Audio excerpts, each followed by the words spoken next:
안녕하십니까. 오늘은 6번째 시간이 되었습니다. 오늘도 계속해서 올바른 신앙이란, 그리고 믿음, 복음, 구원에 관련된, 특히 복음을 통해서, 복음이란 무엇인가를 통해서 믿음과 구원에 대한 설명을 계속해 나가겠습니다. 먼저 오늘은 레위기 13장 12절에서 17절 말씀에 나오는 문둥병자에 관한 얘기를 바탕으로 복음을 설명해 보겠습니다.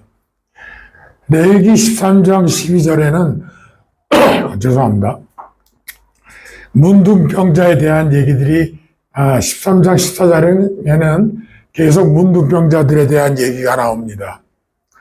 그런데 13장 12절에서 17절 말씀은 문둥병이 가득한 사람입니다. 문둥병이 머리부터 정수리부터 발끝까지 완전히 새까맣게 문둥병이 난 사람입니다. 이 사람은 비유하자면 조금만 있는 사람입니다. 일부만 좀 많이 난 사람이죠. 이 사람은 아주 조금 있는 사람입니다.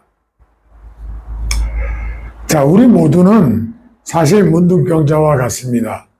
전적 타락이란 개념은 우리는 죄인으로 태어났다는 것입니다. 이것이 원죄죠. 우리 모두는 죄를 지을 수밖에 없는 원죄를 갖고 태어났다는 것입니다. 따라서 우리는 원죄를 갖고 태어났기 때문에 죄를 지을 수밖에 없는 속성을 가진 것이 인간입니다. 비유하자면은 개가 있습니다. 바닷개가. 바닷개는 속성이 옆으로 이렇게 걷게 되어 있습니다. 이렇게 옆으로. 앞으로는 걸을 수가 없는 거죠. 바닷개에게 아무리 앞으로 걸어라 해도 앞으로 걸을 수가 없는 속성을 가지고 있습니다. 옆으로밖에 걷지를 못합니다.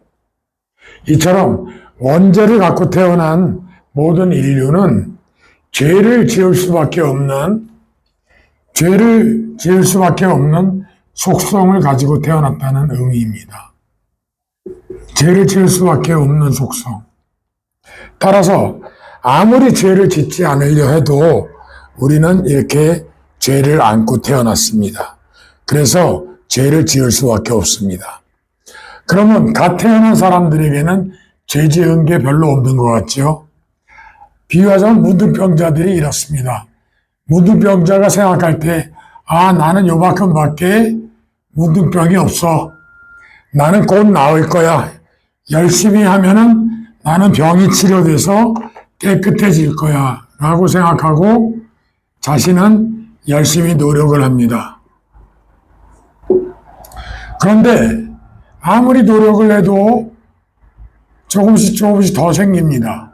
이 사람은 이 사람들을 보면서 야, 너희들은 어떻게 이렇게 심하게 문둥병이 들렸니? 너희들은 너무 문둥병이 심하니까 내게로 가까이 오지 마. 나는 너희들하고 가까이 있지 않을 거야. 라고 생각하고 이들을 흉을 봅니다. 나는 문둥병이 조금밖에 없어. 너희들은 문둥병이 되게 심하잖아? 너희들은 굉장히 더러운 사람들이야. 즉, 나는 죄가 조금밖에 없고 너희들은 죄가 많은 사람들이야. 너희들은 죄인 중에 죄인들이야. 라고 생각을 합니다. 근데 시간이 지납니다.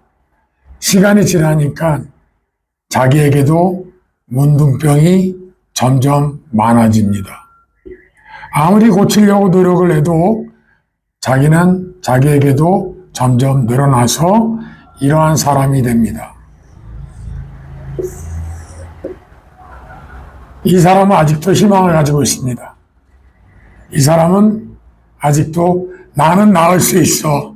나는 반드시 나을 수 있어. 나을 거야. 라고 계속 자기의 병을 치유합니다. 그런데 병이 낫기는커녕 점점 더 병이 심해져서 마지막에는 정수리부터 발끝까지 문둥병으로 가득 찹니다.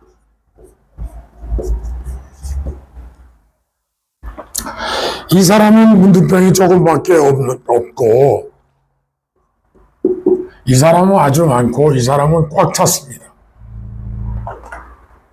그런데 놀라운 일이 있습니다. 굉장히 놀라운 일이 레위기 12장, 13장 12절에서 17절에 써 있습니다. 너희들은 단 한 점밖에 없어도, 단 한 점밖에 없는 문둥병자여도 너희들은 부정하다. 너희들은 더럽다라는 뜻입니다. 병자란 얘기입니다. 너희들은 부정하다. 좀 더 많아졌습니다. 역시 마찬가지로 부정하다고 합니다. 그런데 정수리부터 발끝까지 꽉 찬 이 문둥병자는 오히려 정반대의 선포를 듣습니다. 정하다. 깨끗하다. 정결하다.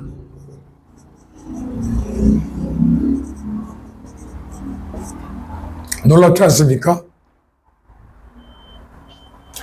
조금밖에 없는 자나 좀 더 많은 자나 다 부정하다고 합니다. 그런데 문둥병이 꽉 찬 사람은 정하다고 합니다. 이것이 레위기 13장 12절에서 17절에 나오는 하나님의 말씀입니다. 자,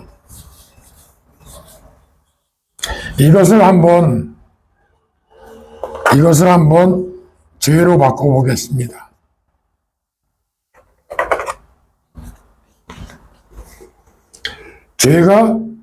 자신은 죄가 조금밖에 없다고 생각합니다.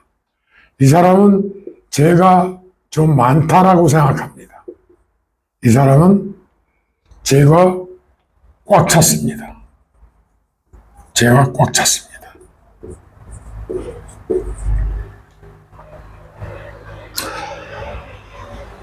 어제 말씀드린 대로 심령이 가난한 자, 의에 줄이고 굶주린 자는 바로 이러한 사람을 말합니다. 죄가 너무나 꽉 차서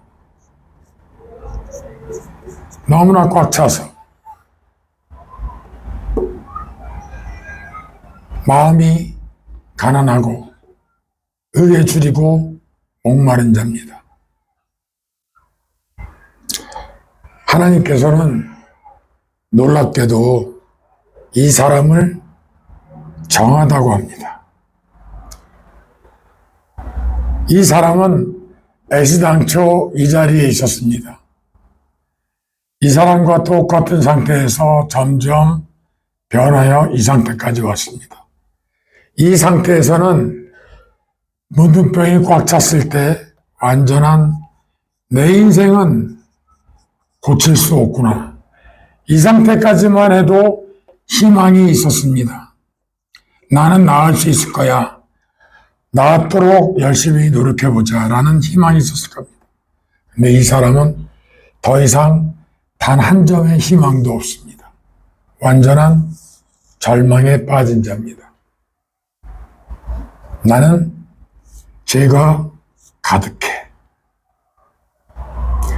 이 죄에서 나는 벗어날 수가 없구나. 나는 이 문둥병을 더 이상 고칠 희망이 없구나. 고칠 수 있는 희망이 다 끊어지고 완전한 절망에 빠진 자입니다. 그런데 제사장이 느닷없이 너는 깨끗해. 너는 정결해 라는 선포를 합니다. 깜짝 놀라죠? 이것이 바로 죄인에게 찾아오시는 하나님의 은혜입니다. 죄인이란 죄를 범한 자를 의미하는 것만이 아닙니다. 당연히 죄인은 죄를 범한 자입니다. 모든 인류는 원죄를 갖고 태어났기 때문에 죄를 범할 수밖에 없습니다. 그런데 이렇게 갈수록 이 사람은 무엇을 깨닫느냐? 아무리 내가 고치려 해도 안 되는구나. 아무리 내가 죄를 안 지으려고 해도 안 되는구나 라는 마지막 끝자리에 온 사람입니다. 이 사람의 생각은 나로서는 죄를 안 지을 수가 없구나. 죄를 짓지 않고서는 살 수 없구나. 이것을 알게 됩니다. 죄를 깨닫는 자는 이 사람도 죄를 깨닫고 이 사람도 죄를 깨닫지만은 이 사람과 차이가 있습니다. 이 사람들은 어떻게든 죄를 안 짓고 살 수 있다라는 희망을 가진 사람들입니다. 그러나 이 사람은 죄를 짓지 않고서는 살 수 없구나라는 절망을 깨달은 자입니다. 그런데 하나님은 이 사람들을 깨끗하다고 하지 않습니다. 이 사람들을 부정하다고 합니다. 이 사람은 놀랍게도 정하다고 합니다. 자, 죄인이란 바로 이처럼 죄를 깨닫는 자, 죄의 자각인데 이런 죄의 자각이 아니라 완전히 나는 죄를 짓지 않고서는 도저히 살 수가 없구나. 죄를 단 하나도 죄가 아닌 것을 단 하나도 안 지을 수가 없구나. 나는 의를 행할 수 없는 사람이구나. 나는 바닷개처럼 옆으로 걸을 수밖에 없는 사람이구나. 바로 이러한 죄인에 대한 자각이 있는 사람이 있습니다. 이 사람을 마태복음 5장에서는 똑같은 원리로 마음이 청결한 자는 복이 있다고 합니다. 마음이 청결한 자. 마음이 청결한 자.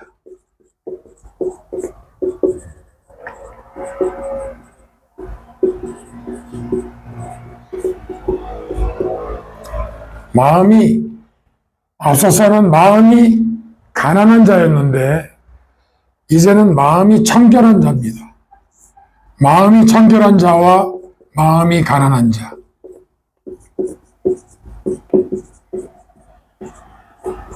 정반대일까요? 똑같은 것입니다. 마음이 청결하다는 것은 의는 없나니 단 하나도 없다. 모든 인간은 다 죄에서 태어나서 모친의 태 속에서부터 죄로부터 잉태돼서 죄인으로 태어난 자들입니다. 청결한 자는 단 한 명도 없습니다. 의인은 없나니 단 하나도 없다. 그렇다면 마음이 청결하다는 얘기는 앞서 말한 대로 문둥병이 가득한 자, 죄가 가득한 자, 죄만 가득한 자, 이것을 의미합니다. 죄만 가득한 자. 이 자를 마음이 청결한 자라고 합니다. 마음이 가난한 자라고 합니다. 마음이 가난한 자는 복이 있나니 천국이 저희 것이며 천국이 찾아온다는 얘기입니다. 천국의 임재가 있을 것이라는 것입니다. 마음이 청결한 자, 죄만 가득한 자, 이 자는 하나님을 볼 것이요.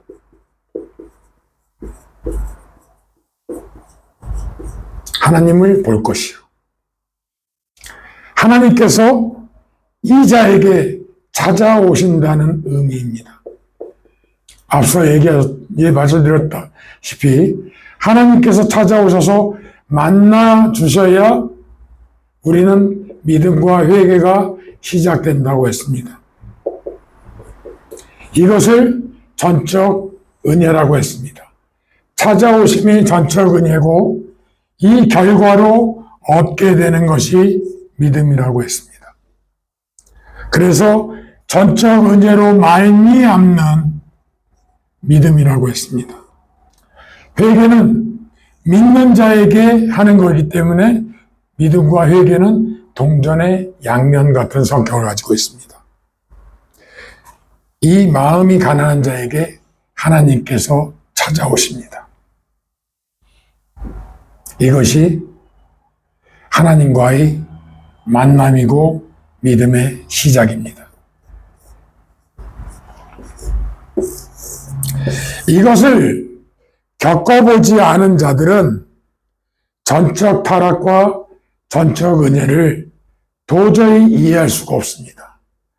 하나님께서 먼저 찾아오신다는 신비를 이해할 수가 없습니다. 왜 이해할 수 없는지 다시 한번 설명을 드려보겠습니다.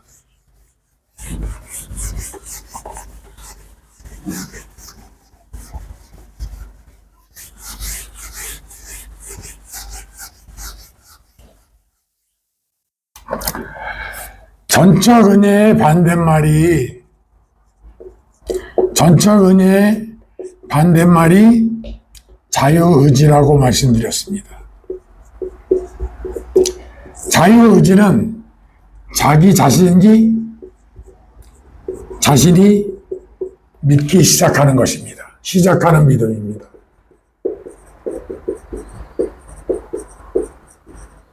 인본의 믿음입니다. 인본의 믿음입니다. 이들이 왜 조물주를 믿으려고 할까요? 이들이 조물주를 믿으려는 이유가 무엇입니까? 자유의지를 통한 믿음의 이유는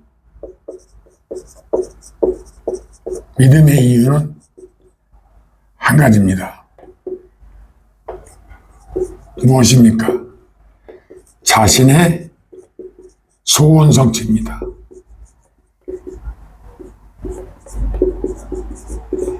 자신의 소원 성취입니다. 무엇인가 하나님으로부터, 조물주로부터 무엇인가 자기가 원하는 것을 얻고 싶은 것입니다.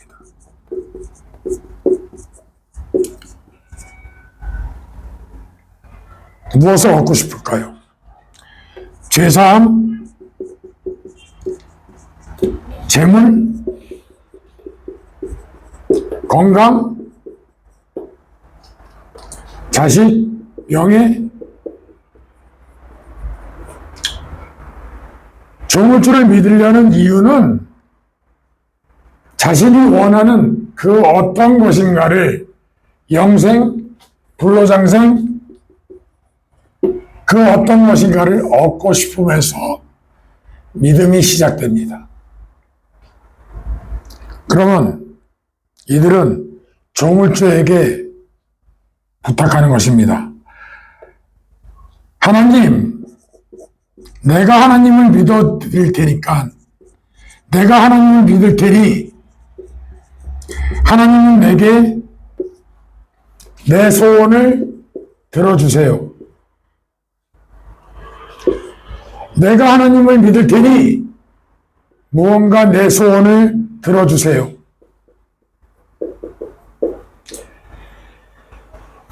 아무리 자기가 그럴듯한 핑계를 댄다 하더라도 내가 하나님을 믿을 테니 내 소원을 들어주세요라는 것은 거래입니다. 거래. 이것은 거래입니다. 조물주와 하나님과 거래하자는 것입니다. 하나님은 부족함이 없으신 분인 완전하신 분이 있습니다. 완전하신 분이 인간과 무슨 거래를 하시겠습니까? 하나님, 내가 하나님 믿을 테니 죄 사해 주세요. 하나님, 내가 하나님 믿을 테니 영생을 들어주세요. 하나님, 재물을 주세요. 나 하나님 믿을 테니 나와 거래합시다. 이것이 이들이 가진 믿음의 이유입니다. 이것이 바로 자유의지로 말미암은 믿음입니다. 이 거래가 이루어집니다. 근데 그분은 전능하신 여호와 하나님이 아니라 가짜 하나님입니다. 가짜입니다. 모든 종교는 이러한 거래에 대한 신비가 있습니다. 불교 스님들도 방언을 합니다. 불교 스님들도 귀신을 내쫓습니다. 다른 종교들도 병을 고칩니다.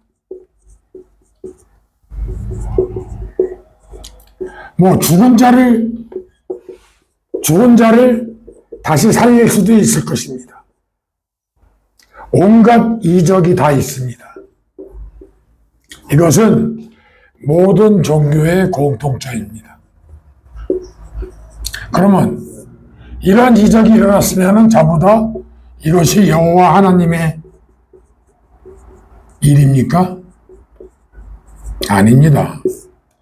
이러한 이적들은, 모든 종교의 이적들은 모든 이들이 믿는 신들이 다 할 수 있는 것입니다. 우리가 교회에서 하나님을 향해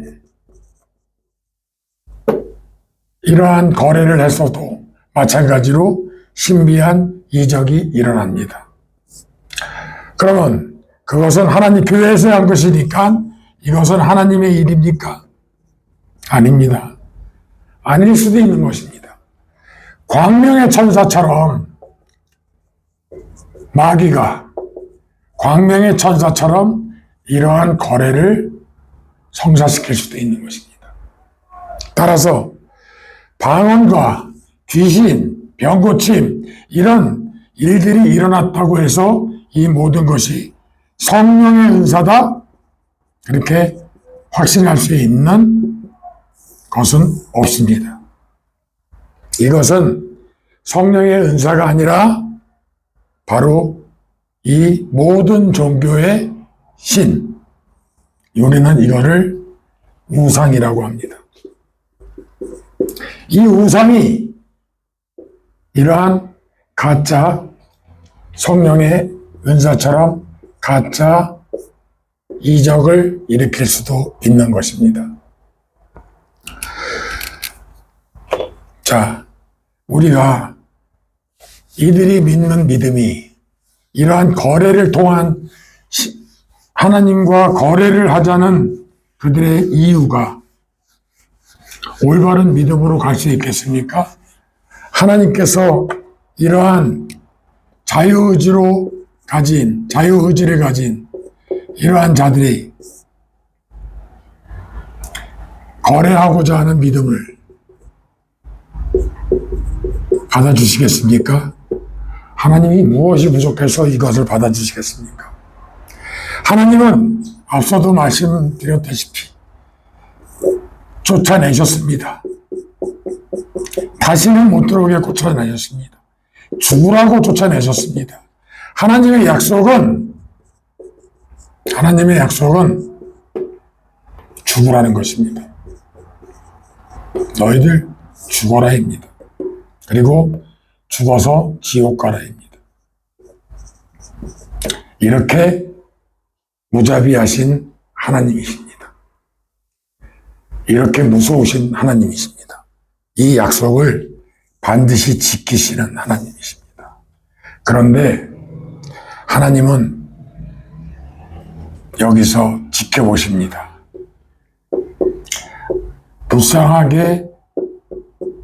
불쌍한 당신의 아들들을 지켜보십니다. 그리고 이 가운데서 앞서 말씀드린 대로 죄인을 긍휼히 여기시고 건져내십니다. 이것이 전적 은혜입니다. 어느 것이 맞겠습니까? 긍휼히 여기시고 죄인을 건져내시는 하나님의 전적 은혜, 아니면은 자신의 목적을, 자신의 소원을 달성하기 위해서 하나님과 거래하는 믿음, 자유의지에 의한 믿음, 이 믿음을 받아주시겠습니까? 이 자유의지를 가진 믿음을 가진 자들은 전적 은혜란 있을 수 없다라고 얘기합니다. 이것은 극단적인 설명이라고 합니다. 아니요, 전혀 그렇지 않습니다. 이것이야말로 엉터리입니다. 왜? 그 자유의지로 갖는 믿음의 이유가 벌써 잘못됐기 때문입니다. 한번 여러분들께서 어느 것이 됐든 믿음의 이유가 합당한 것을 한번 찾아보십시오. 거래가 아닌 믿음을 한번 찾아보십시오. 모든 것이 자기의 소원 성취를 위한 거래일 뿐입니다. 그러나 전적 은혜로 말미암는 이 은혜는 이 사람은 구하지 않습니다. 이 사람은 구한 것이 아닙니다. 나는 도저히 못 살겠다. 나는 차라리 죽어야 되겠다. 이 절망 가운데서 하나님이 그 절망을 보시고 그 마음속에 가득한 죽음 앞에 서 있는 이 자를 긍휼히 여기시고 너는 이제 죄의 무서움을, 죄의 끔찍함을 알았냐? 바로 이 때문에 내가 너희를 에덴에서 쫓아냈단다.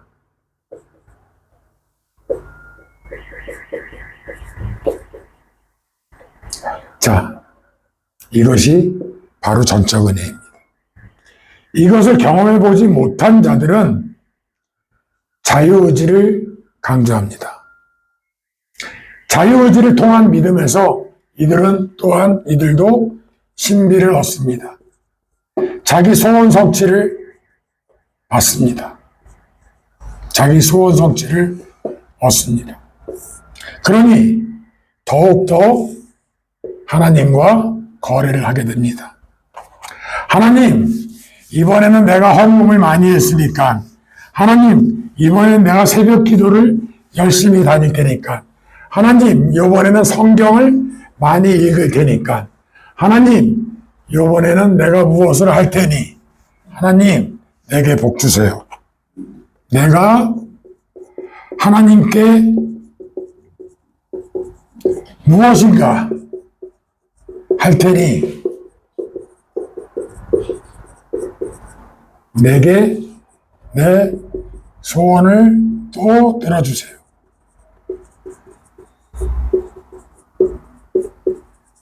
이렇게 계속 자신은 믿는다고 믿음을 강화시켜 나갑니다. 이건 자라나는 것이 아닙니다. 자기 스스로 강화시켜 나가는 것입니다. 이거는 하나님께서 전적 은혜로 주시는 믿음은 들음에서 나며 마음으로 믿어. 듣는 것도 없이 자기 마음대로 성경책을 읽고 그 성경 구절을 믿고 이것을 믿는다고 강화시켜 나가는 것입니다. 이것은 믿음이 자라나는 것이 아닙니다. 이처럼 내가 하나님께 열심으로 예배를 드리고 열심으로 헌금을 하고 열심으로 시간을 들이고 열심으로 온갖 노력, 봉사 모든 것을 다할 테니 내 소원을 들어주세요. 이런 거래를 계속하고자 합니다. 몇 번 이 거래가 이루어졌습니다. 소원을 성취했습니다. 그 다음부터는 계속합니다.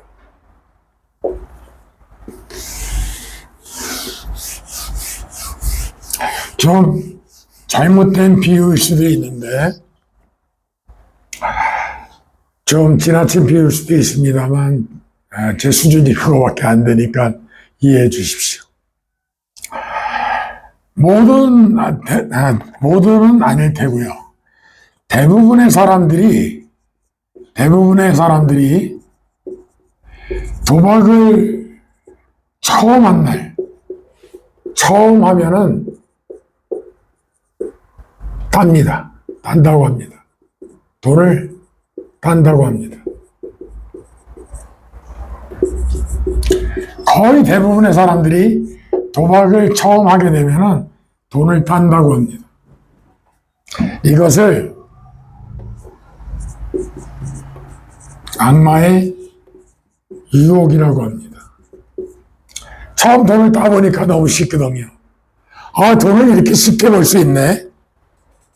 그 다음부터는 계속합니다. 그리고 중독자가 됩니다. 도박 중독자입니다. 아마도 아편 중독도 이런 식으로 될 것입니다. 이 도박을 바꿔보십시다. 대부분의 사람들이 자신이 믿었더니 소원 성취가 됩니다. 자기가 소원했던 일이 이루어집니다. 소원이 이루어집니다. 오, 야, 역시 내가 하나님께 간절히 기도했더니 소원을 이루어 주시네. 그 다음부터는 계속해서 소원이 이루어달라고 기도합니다. 이것이 계속된다면 중독이 되는 것입니다. 이것을 칼 막스는 중독이라고 합니다. 아편 중독과 같다고 합니다. 저는 도박 중독과 같다고 생각합니다. 얼마 전 제 아들 친구가 이런 말을 했습니다. 너는 왜 교회 안 나오니? 나는 내가 기도해서 얻는 것보다 나는 내가 열심히 일해서 얻는 것이 더 많다고 생각해. 내가 일해서 얻는 것이 더 크다고 생각해. 그래서 나는 기도보다는 내가 열심히 일하는 것이 더 낫다라고 생각해. 라고 얘기했다고 합니다. 내가 기도해서 얻는 것보다 열심히 일해서 얻는 것이 더 크기 때문에 나는 열심히 일하는 것이 더 낫기 때문에 기도하려고 교회 가지 않아. 하나님께 내 소원 성취해달라고 가지 않아. 라고 얘기했다고 합니다. 여러분들은 이 말에 대해서 어떻게 생각하실지 모르겠습니다. 일리가 있는 말일 수도 있습니다. 자, 자유의지로 믿는 믿음과 전적 은혜로 얻게 되는 믿음은 이와 같이 차이가 있습니다. 전적 은혜는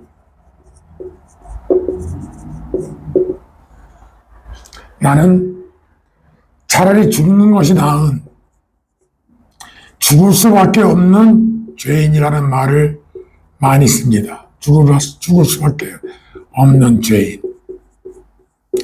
이러한 죄인에 대한 자각이 있을 때 놀랍게도 하나님께서 찾아오시는 은혜,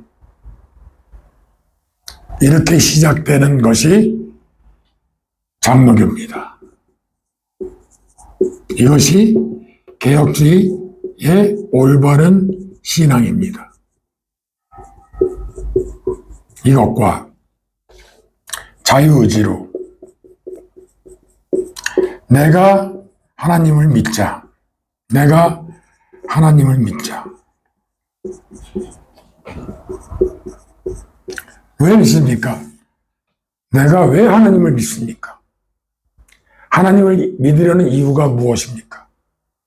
한번 곰곰이 생각해 보십시오. 무엇 때문에 이 사람들은 하나님을 믿기 시작했습니까? 의도 자체가 거래입니다. 자, 이들은 믿음의 이유가 거래에 있습니다. 소원 성취에 있습니다. 다시 돌아가 봅시다. 하나님께서 아담을 에덴에서 쫓아내실 때에 이들의 소원 성취를 들어주시려고 쫓아내셨습니까? 하나님이 아담을 쫓아내실 때 아담아, 네가 나에게 소원을 빌면 내가 그 소원을 들어주마, 이런 의도로 내쫓으셨을 거면 아예 내쫓지도 않으셨을 것입니다. 너 그냥 조금 있다가 들어와라. 하나님은 그러신 분이 아니십니다. 하나님은 매우 완고하신 분이십니다. 철저하게 당신의 말씀을 지키시는 분이십니다. 아담을 왜 내쫓았는지 그 이유를 생각해 보십시오. 그 이유와 이 이유와 일치하겠습니까? 너희들이 아담아, 너를 내가 쫓아냈는데 네가 나를 믿으면 내가 내 소원 성취를 해줄게. 이 의도로 하나님께서 내쫓으셨을까요? 여러분들, 상식적으로 한번 생각해 보십시오. 이게 이치에 맞습니까? 그런데 이들은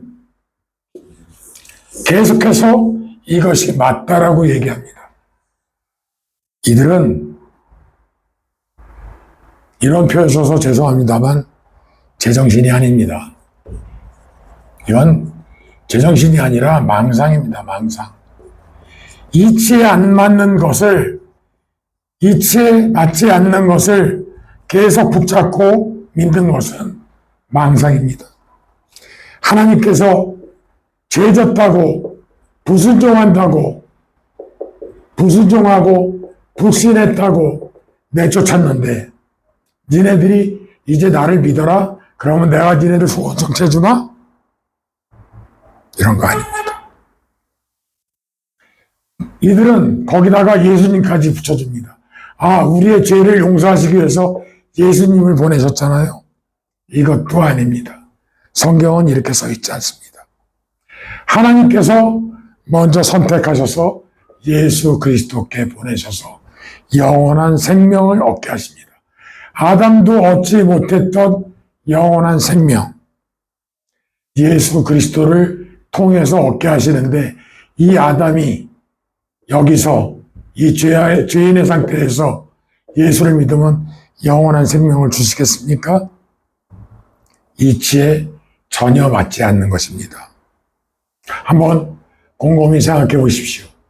이 복음은 바로 이처럼 믿음이란 어떻게 시작되고 구원이란 어떻게 시작되느냐를 잘 설명해 주는 내용입니다. 여러분들께서 이 복음을 제대로 이해하시게 될 때에 믿음도 전적 은혜의 믿음을 얻어서 이 복된 여러분들에게 하나님께서 주시는 복을 얻고 이 모든 것이 바로 구원입니다. 오늘 여기까지 하겠습니다. 감사합니다.